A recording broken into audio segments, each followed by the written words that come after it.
तो हेलो दोस्तों, भोजपुरी का सुपरस्टार गुंजन सिंह का आज सुहाग रात है, जो अपनी पत्नी के साथ सेलिब्रेट कर रहे हैं सुहाग रात। तो हमारे तरफ हैप्पी सुहाग रात गुंजन सिंह को।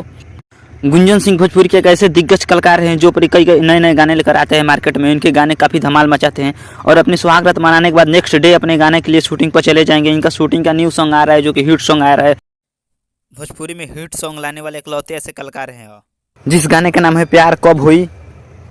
चलिए तो आपको ऐसे जानकारी लेकर आते हैं, वीडियो मैंने बने रहिए। अगर वीडियो अच्छा लगा तो प्लीज़ मेरे चैनल को जल्दी सब्सक्राइब करें, मेरे वीडियो को भी जल्दी लाइक करें। चलिए तो नेक्स्ट वीडियो में आपको और बताएंगे सुहाग रात के लिए जानकारी। चलिए तो वीडियो देखने के लिए थैंक्स।